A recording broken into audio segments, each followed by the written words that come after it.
Bung bung. I'm loving your backdrop, though. You got like the collection behind you. I'm sitting here with a. Well, that's my writer's board. When I write my episodes out, but it's clean right now. But That's anyway, awesome. Yeah, my wife and I have 1,600 Blu-rays. Actually, you'll appreciate this. When I was in college, I was obsessed with Kill Bill so much that I wanted to see Quentin's House of Blue Leaves scene, but I wanted to see it in color and not black and white. So I bought the Japanese Blu-ray or the DVD, and look, watch this with the sword. It's kind of cool. See how the sword sheath goes up and down. And so I actually ended up getting a Kill Bill tattoo. Okay. The Hattori. Yeah, so this is it's cool to talk to you. I'm gonna get right into it because I've been listening to you since I was in high school. And when I got the Bobby Digital record, I didn't know it then why I loved it so much, and now I do. It's because your music has always been so cinematic. Everything you've done from a musical standpoint feels like filmmaking, storytelling as I'm listening to your music. So I wanted to ask you the difference in telling a story on an album versus telling a story as a director on a film like this. And, you know, they're two different mediums. And how do you process them? Because you're trying to tell two cinematic angles, one through music, one through film. How do you differentiate the two? I guess if I was to give you an analogy, it's kind of like an album would be like a comic book issue, and a film would be a novel. You know what I mean? And I think that I always was striving, you know, back when I was making music, you know, you had those 1 hour trips, like you'll drive from Staten Island to Brooklyn, or usually you would go from New York to Philly or DC. That was kind of like the run, going to Howard, chase girls, whatever. And always wanted to accompany that ride with something. And I wanted people to enjoy the ride with one single thing, not like keep switching cassettes and all that. And so I was making my music like an album. I mean, like a movie. I was making 36 Chambers. To me was my first movie. You know what I mean? Cuban Links was a movie to me. Bobby Digital was my first sci-fi movie for me. You know what I mean? Grave Diggers was a horror. So I had that in my mind back then. And I think that as a producer, as a young producer, thinking that way, because at the end of the day, you realize I'm watching so many movies, even though they're martial arts, spaghetti western, and horror. Those are my primary films at that age in my life. You hear that coming to my music, and I did two things I could share with you as I went to school every morning. I would walk to school, right? I would walk to school and make a movie in my head, right? Get to school, have actors, characters, everything, right? And by the time I walk back and forth, maybe 3 or 4 days, that movie will be over. And then some days, but then when I'm in class, right? I kind of was a kid that finishes work early. I finish my work and then I'm start writing the lyric. So it was always like a synergy between those things for me. Now, I can honestly say I had no idea that I would evolve to a movie director. I did not see that coming. If I didn't meet Quentin Tarantino, it wouldn't have happened. You know, I met Jim Jarmusch, but even after meeting Jim, I didn't think of being a movie director. It's after meeting Quentin Tarantino, and I think it's because of the wavelength of creativity. And not to talk about Quentin right now, but Quentin actually could have been a music producer if he ever would have learned the equipment. You see what I mean? Yeah. And Tarantino's soundtracks are leading characters in his films. I learn about more music watching his, like Stuck in the Middle with You is now a song that I know because of Reservoir Dogs. Exactly. That's what you're saying.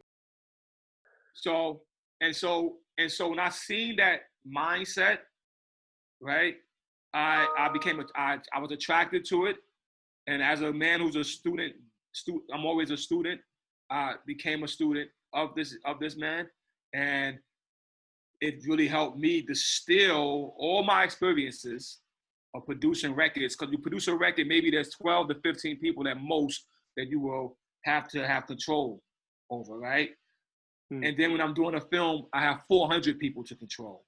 But that micro unit in the studio became this macro situation. And it was like training for it. And so that's part of how I got here, and that's the synergy of it. That's amazing. It's funny. I go back and listen to a song like Mantis off Bobby Digital, and it's a movie in itself. The way that beat plays out and the little samples you're using.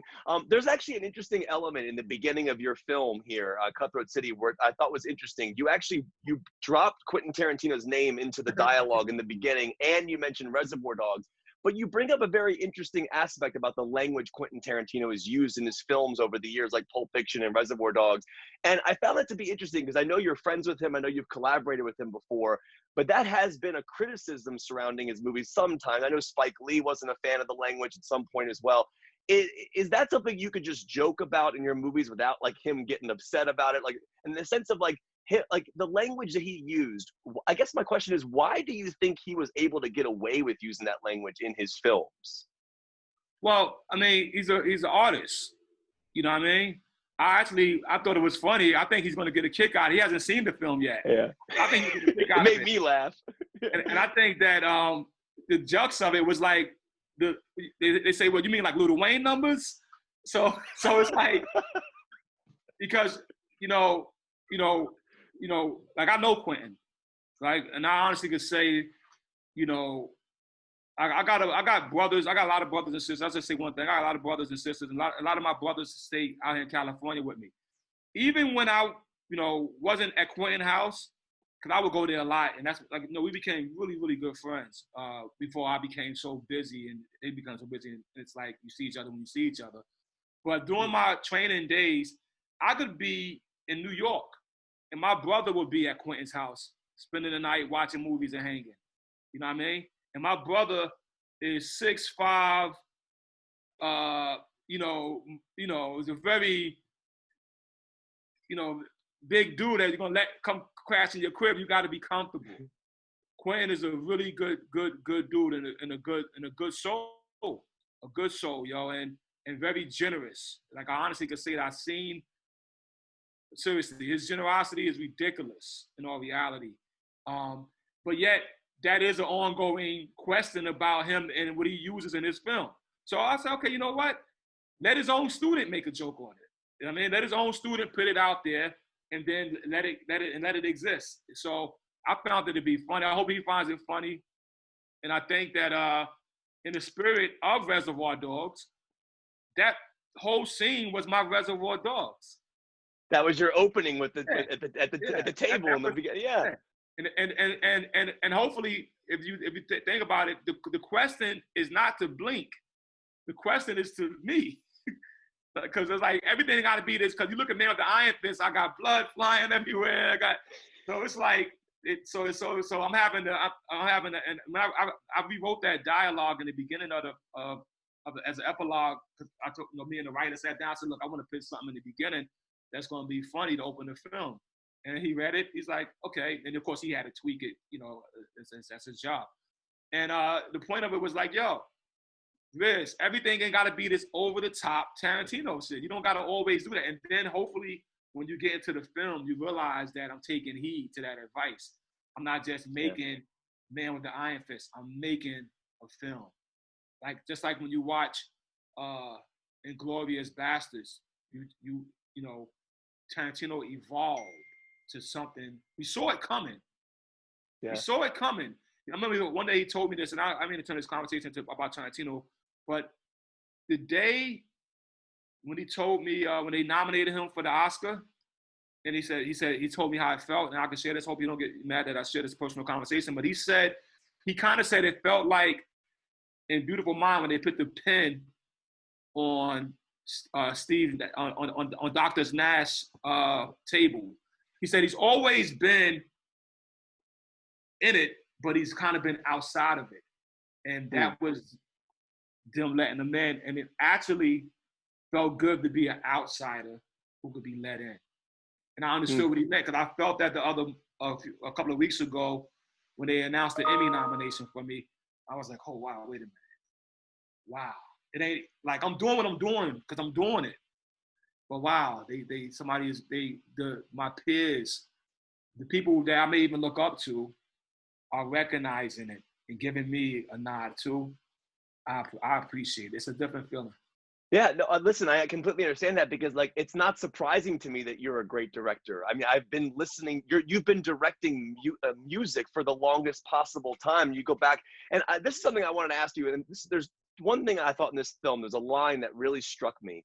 It's not about happiness. It's about meaning, and it's a great line. And I wanted to know what your thoughts were on that as an artist and the idea of you want to be happy as an artist, but it's also you want to be very meaningful as an artist. So I was just interested to know what your thoughts were on that line specifically, how it kind of portrays you as an artist. Well, as an artist, I think if I could just use today's news about the good humor thing that I just did, um, it's about meaning, yo. It's about the something that was considered negative and could negatively affect people in the long run, even if it was subconscious or subliminal. We replaced it with something positive. And I didn't, when they called me to do it, I didn't expect it'd be some big press worthy thing. I honestly didn't think. I was like, sure, guys, let me, I can help out. And then all of a sudden, it's like it's blowing up on the press. I'm like, wow, because it's meaningful. It was meaningful to me, but I didn't realize it would be meaningful to everyone else. And that's the beauty of when something is meaningful. It's just like, I'll tell the Wu-Tang, we did our first album, 36 Chambers, with no money. Nobody was asking for nothing. And as albums got deeper into our catalog, we was asking for something. You see what I mean? And you don't see the same result of when we was asking for nothing, when we just did it. And so that's what it means to me as an artist. Because sometimes you gotta do it for the meaningful purpose of it. And you gotta know what that means first to yourself. You know what I mean? So Yeah. All right, RZA, I'm going to end on this. Since I was in high school, as I mentioned to you, 1998, I got the Bobby Digital record. I bought it at The Wall. It was a place called The Wall. It was a music store in Newport News, Virginia. And when Bobby Digital, that song hits and you go, B, O, the B, the B, the Y, the D, the yeah. I, the G, the I. It's an amazing moment. I wanted to ask you about the production of that moment and like what comes first. Does the beat come first or the way you're going to flow and spell the name? Because I've always been interested in how that comes about because I love the way you walk down spelling his name like that. It makes me I just nod my head every time to it. Well, actually, the music came first, and then the music came first. I began to like leave the 2-bar and 4-bar phrases alone, and I started making the 16-bar. I think that's a 22-bar phrase of music, a chord movement, right? And nobody was rhyming to it because hip hop was 2 bars, maybe 4 bars.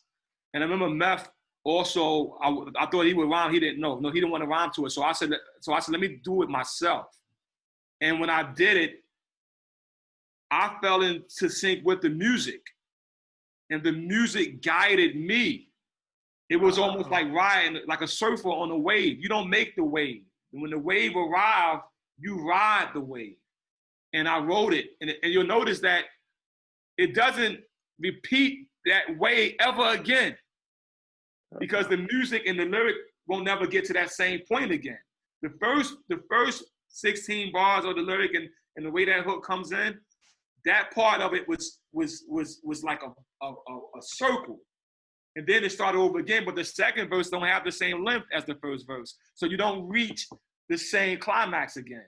But I'm glad you appreciated that, because I remember when I first played it back to Meth, he was like this, and he was pondering it. And then when I hit the beat, he like it caused the same rise in him. He was like, yo, yeah, that shit is dope. You know what I mean? Yeah. Well, it's one of the greatest albums ever. I appreciate your time today. You are truly a talented and gifted filmmaker. I've seen it in your music. I've seen it now in your films, and I appreciate your time, RZA. It's a pleasure. And I always love that you change it up. You say the RZA or RZA. I was wondering why you do that in your credits. Is there a difference, a reason why you put the there versus just yeah? RZA? We try to keep, when it's musically based, sometimes we try to put the RZA. But I think as this one here, I think we put the RZA even as a director on this one, a film by the RZA. You did. Because I felt like now I've accumulated those two together, the actor, I feel like I've returned back I really feel, just want to say to you, brother, I do feel now complete as a filmmaker. I feel like anything they give me now or anything I choose, no problem.